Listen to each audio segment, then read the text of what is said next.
Hello everyone, welcome to eco hour. आज की class में हम करेंगे class number 17 micro economics course Punjab lecturer cadre economics के लिए।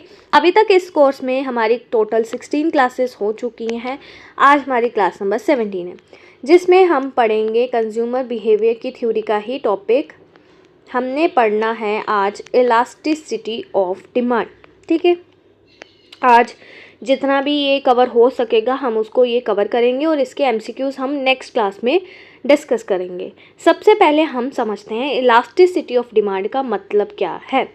इसका मतलब है कि प्राइस में जब भी गुड के प्राइस में चेंज आता है, उस चेंज आने की वजह से कितना हमारा क्वांटिटी डिमांड चेंज होता है। मतलब कि हम इसमें मेजर करते हैं रिस्पॉन्सिवनेस ऑफ चेंज, कि इतना अगर प्राइस चेंज हुआ, मान लो प्राइस था पहले 5 रुपये, अब प्राइस हो गया 10 रुपये, इस 5 रुपये डिफरेंस की वजह से क्वांटिटी डिमांड कितनी चेंज हुई, हम उसको इलास्टिसिटी ऑफ डिमांड बोलते हैं। ठीक है, प्राइस इलास्टिसिटी ऑफ डिमांड। अब इसका आपने फॉर्मूला याद रखना है जहाँ से क्वेश्चन आता है। सिंपल इतना समझना कि हम एक इलास्टिक को कितना खींचेंगे कि वो इलास्टिक है जो एक्सपैंड हो जाए। बस इसका मतलब यही है कि कितना प्राइस खींचे, हमारी क्वांटिटी डिमांड कितनी होगी। ठीक है, अब हमने इसका फॉर्मूला करना है। फॉर्मूला होता है आपका proportionate change in quantity demand due to proportionate change in price. ठीक है, या फिर कहीं पे आपको परसेंटेज भी मिलेगा, percentage change in quantity demand due to percentage change in price, कि प्राइस में जितना प्रतिशत चेंज आया उससे हमारा क्वांटिटी डिमांड में कितना प्रतिशत चेंज आया, ये होता है हमारा फॉर्मूला। बट ये है थ्योरेटिकल, अगर इसको हमने मैथमेटिकल टर्म में लिखना है तो हम इसको ऐसे लिखेंगे। और इसके आगे होता है माइनस का साइन। माइनस का साइन क्यों होता है? क्योंकि ये हमें रिप्रेजेंट करता है negative relation between price and quantity, इसी की वजह से माइनस का साइन होता है। और आपको 3-4 ऑप्शंस दे के ये पूछेंगे इसमें से करेक्ट फॉर्मूला बताओ, तो करेक्ट फॉर्मूला वही होगा जिसके आगे माइनस का साइन होगा। और उसकी रिप्रेजेंटेशन ऐसे होनी चाहिए कि प्राइस में चेंज आने की वजह से, चेंज इन प्राइस में चेंज आने की वजह से क्वांटिटी डिमांड में कितना चेंज आया, उसको मल्टीप्लाई करोगे ओरिजिनल प्राइस और ओरिजिनल क्वांटिटी की रेशियो से। तो ये होता है हमारा प्राइस इलास्टिसिटी ऑफ डिमांड का फॉर्मूला, और इसको हम माइनस से शो करते हैं। मैं सारे न्यूमेरिकल्स भी करवाऊंगी, तो ध्यान से ये फॉर्मूला रीड करना है और समझना है कि अगर थ्योरेटिकल फॉर्म में आएगा तो वो ऐसे आएगा, proportionate change in quantity demand, की क्वांटिटी डिमांड में चेंज आया क्योंकि इतना चेंज आया था प्राइस में, और उसको मैथमेटिकल टर्म में हम ऐसे लिखेंगे, change in Q over change in price into original price over Q. Minus का साइन रिप्रेजेंट करता है कि इन दोनों में नेगेटिव रिलेशन है, प्राइस और क्वांटिटी डिमांड में। नेक्स्ट आ जाओ, degrees of price elasticity of demand. सबसे पहले है यूनिटरी इलास्टिक। यूनिटरी इलास्टिक का मतलब क्या होता है कि जितना प्राइस चेंज हुआ उतना ही डिमांड चेंज हुआ। मान लो प्राइस था हमारा P0, डिमांड थी हमारी Q0। जैसे ही प्राइस P1 हुआ, जितने डिफरेंस से प्राइस P1 हुआ उतने डिफरेंस से हमारी क्वांटिटी डिमांड कम हो गई। तो यहाँ पे ये वाला और ये वाला जो डिफरेंस है वो सेम होता है, उसकी वजह से जो हमारा डिमांड कब आएगा वो यूनिटरी इलास्टिक आएगा। तो ये क्या है, elasticity of demand is equals to 1। तो आपको याद रखना price elasticity of demand equals to 1 में ऐसा कर्व बनेगा। और कर्व भी याद रखना है, प्राइस इलास्टिसिटी 1 की बात करेंगे तो हमारा कर्व होता है रेक्टेंगुलर हाइपरबोला, रेक्टेंगुलर हाइपरबोला। ठीक है, ये नोट कर लेना साथ साथ, तो याद रहेगा जितना प्राइस में चेंज आया उतना क्वांटिटी डिमांड में चेंज आया, वो यूनिटरी इलास्टिक डिमांड होगी। When percentage change in price is exact equals to percentage change in quantity demand. Next है मोर इलास्टिक, कि प्राइस ज़रा सा चेंज हुआ, डिमांड इतनी ज़्यादा चेंज हो गई। ठीक है, डिमांड पे इफेक्ट ज़्यादा पड़ गया। when change in quantity demand is more than change in price। जब प्राइस, मानो प्राइस था हमारा P0, यहाँ पे P0, मैं पेन का कलर चेंज कर लेती हूँ ताकि आपको पता चल जाए। ये पी नोट था, ठीक है। तो मेरी क्वांटिटी डिमांड कितनी थी, क्यू नोट।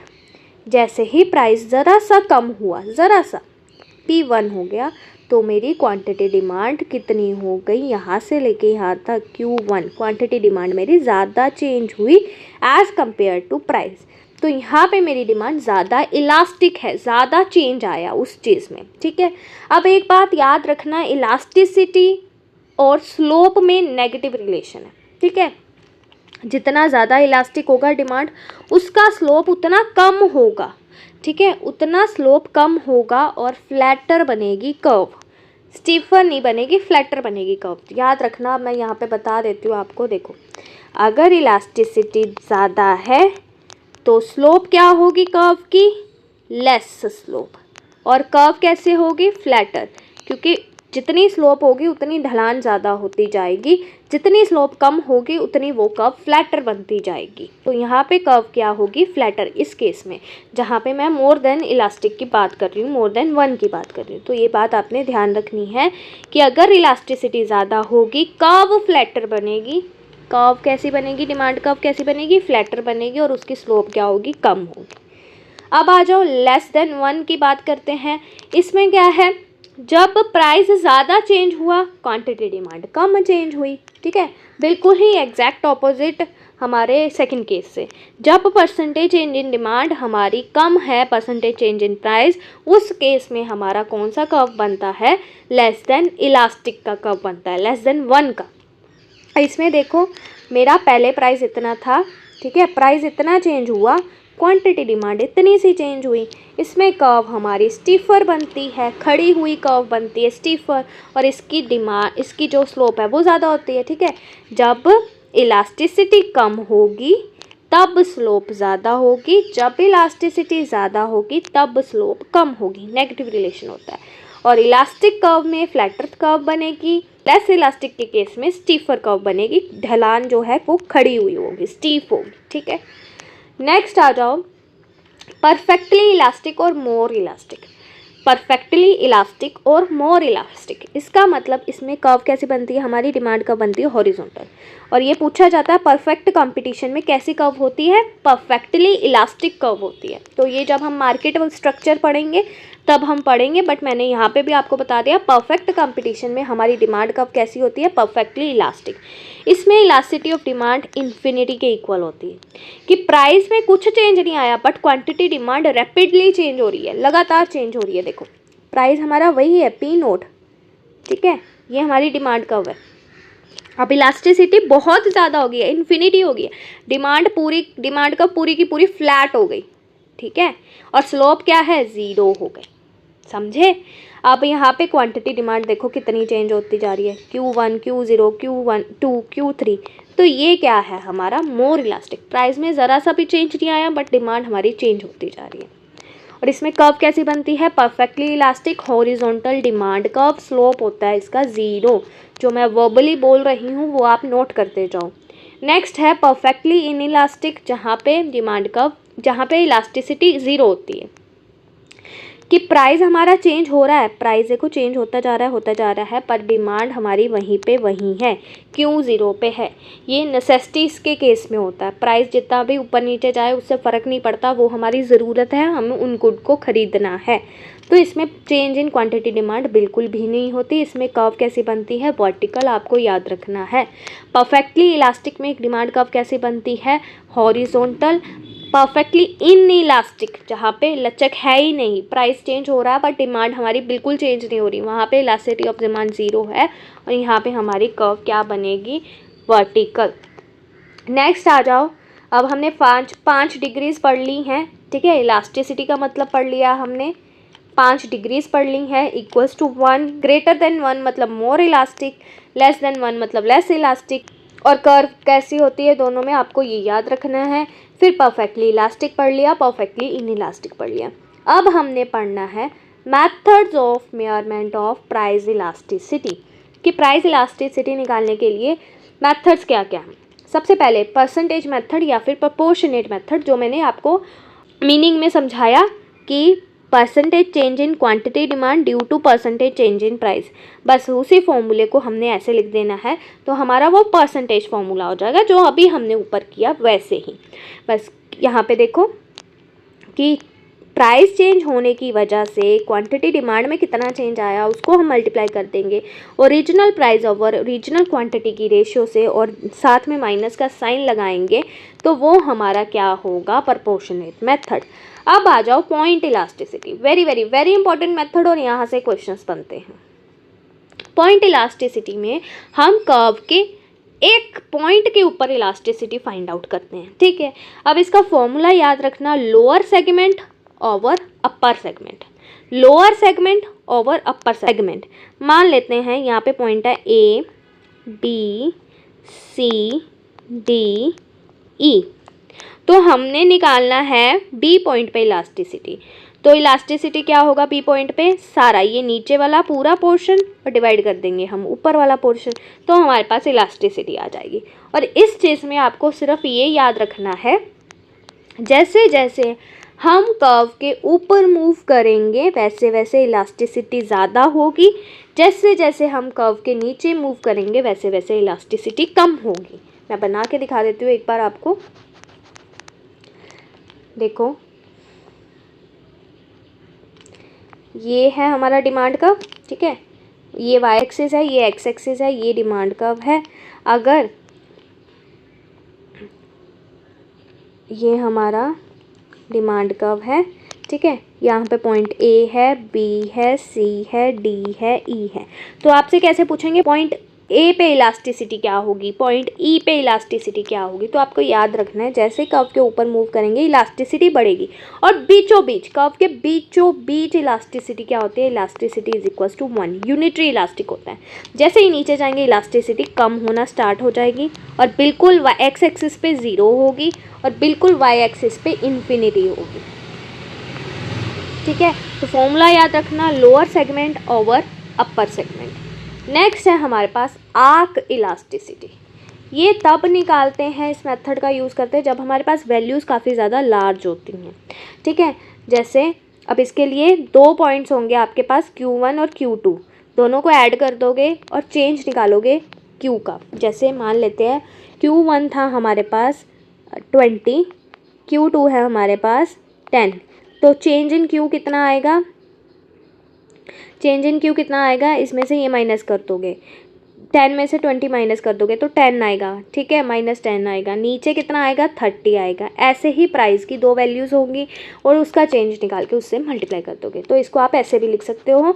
और अगर एग्ज़ाम में ऐसे आया change in Q over change in P into Q1 sorry P1 plus P2 over Q1 plus Q2, तो ये भी ठीक है, ठीक है। बस वैल्यूज़ को इधर उधर करा है और कुछ नहीं, तो ये इसका फॉर्मूला होगा। बस इतनी बात आपने इसमें ध्यान रखनी है कि ये जब लार्ज वैल्यूज़ होंगी तब हम आर्क इलास्टिसिटी का मेथड यूज़ करते हैं, और इसमें Q की भी 2 वैल्यूज़ होती हैं, P की भी 2 वैल्यूज़ होती हैं। चेंज इन Q निकाल के चेंज इन P निकाल के हम वैल्यूज़ पुट करते हैं और हमारे पास आर्क इलास्टिसिटी आता है।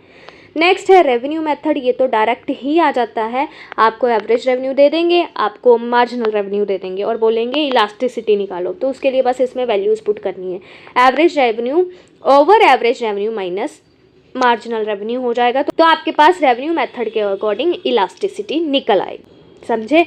मान लेते हैं हमारे पास एवरेज रेवेन्यू है 20 और मार्जिनल रेवेन्यू है 10, तो बस वैल्यू सब्सिट्यूट करो, 20 ओवर 10, तो इलास्टिसिटी कितनी आएगी 2। तो बस ऐसे ही वैल्यूज़ देंगे और पूछेंगे कि इलास्टिसिटी निकालो, तो बस आपने ये फॉर्मूला रेवेन्यू मेथड का याद रखना है, उसमें वैल्यू सब्सिट्यूट करनी है, आपका आंसर आ जाएगा। नेक्स्ट है टोटल एक्सपेंडिचर मेथड, ठीक है। ये सारे मेथड प्राइस इलास्टिसिटी के हैं, ठीक है। पहले आज है हमारे पास लास्ट मेथड प्राइस इलास्टिसिटी का, total expenditure method. Total expenditure कैसे निकलेगा, टोटल आपका खर्चा कैसे निकालते हो आप, कि जितना जिस चीज़ का प्राइस है उसकी क्वांटिटी डिमांड से मल्टीप्लाई कर दोगे, तो आपके पास क्या आएगा, टोटल एक्सपेंडिचर मेथड के अकॉर्डिंग प्राइस इलास्टिसिटी आएगी, ठीक है। अब आपको यहाँ पे क्या याद रखना है, ये ना एक टेबल बना लेना अपने नोट्स में।